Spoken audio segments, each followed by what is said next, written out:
নমস্কার, শুরু করছি ঘোষালনামা। আপনাদের সঙ্গে রয়েছে আমি ইন্দ্রাণী, আমার সঙ্গে রয়েছেন মুখ্য রাজনৈতিক বিশ্লেষক জয়ন্ত ঘোষাল। এবার যে খবরের দিকে নজর রাখবো, আমেরিকার লাগাতার চাপের মুখে পড়েও কিন্তু ভারত নিজেদের অবস্থানে অনড় রয়েছে। রুশ থেকে যেভাবে ভারত তেল কিনছে সেই বিষয়ে কিন্তু ভারত নিজেদের অবস্থানে একেবারে অনড়।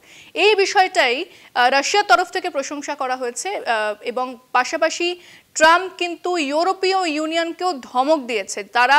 ট্রাম্পের বক্তব্য যে ইউরোপীয় ইউনিয়ন রাশিয়ার থেকে তেল কিনে ইউক্রেন যুদ্ধে তারা সাহায্য করছে, অর্থনৈতিকভাবে তারা রাশিয়াকে সাহায্য করছে, এমনটাই কিন্তু ইউরোপীয় ইউনিয়নকে ট্রাম্পের ধমক। আমি গোটা বিষয়টা নিয়ে যন্ত্রণা জানতে চাইব না, তাহলে কোথাও কি রাশিয়াকে চাপে ফেলতে ভারতকে বারবার নিশানা করছে আমেরিকা এবং এভাবেই কি তারা ঘুঁটি সাজাচ্ছে, কি বলবেন? ইন্দ্রাণী, রাশিয়ার কাছ থেকে তেল নেওয়াটা আমরা এত চাপের মুখেও কিন্তু নথি স্বীকার করিনি এবং আমরা তেলটা নিচ্ছি। রাশিয়ার কাছ থেকে তেল নেওয়ায় রাশিয়া খুশি হবে এটা তো নতুন কথা নয়, কিন্তু ট্রাম্পও কিন্তু বুঝতে পেরেছে যে এত সহজে কিন্তু রণে ভঙ্গ ভারত দিচ্ছে না। বিনা যুদ্ধে নাহি দেব সুচাগ্র মেদিনী। এখন এই পরিস্থিতিতে রাশিয়ার তেলটা ভালো না খারাপ, তার কোয়ালিটি খারাপ, কত কিছু চলছে, কিন্তু Jio strategic position of the Russia আমরা এটাকে শেষ করতে পারি না।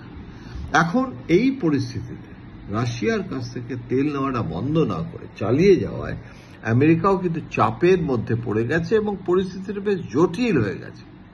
শেষ পর্যন্ত কি হবে, শেষ পর্যন্ত ট্রাম্প কি করবে, আমরা আশায় বাঁচেছি আশা। আমরা মনে করছি যে এত চাপের মধ্যে রেখেও আমরা ট্রাম্পের সাথে একটা চুক্তি করে ফেলতে পারবো এবং সেটা হওয়াটা বাঞ্ছনীয়।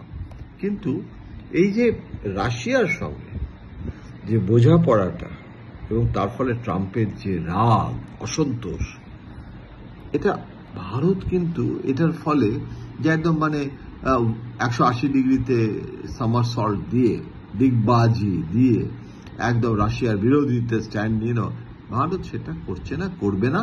এবং সেখানেই কিন্তু ভারতের বিদেশ নীতির গুরুত্ব, তাৎপর্য, প্রাসঙ্গিকতা। আমি মনে করি ভারত, রাশিয়া এবং আমেরিকা দুপক্ষকে যেভাবে হ্যান্ডেল করছে এইরকম একটা প্রতিকূল পরিস্থিতিতে আই স্যালুট। অনেক ধন্যবাদ জানাবো জয়ন্তদাকে। আপনারা জয়ন্তদার আলোচনা শুনলেন। আমাদের অনুষ্ঠান আজ এখানেই শেষ করছি। অন্যান্য খবরের জন্য এবং আপডেটের জন্য নজর রাখতে হবে অনুষ্ঠান ঘোষালনামা, কলকাতা টিভি ডিজিটাল এবং কলকাতা টিভি পর্দায় রাত 3, 7 দিন।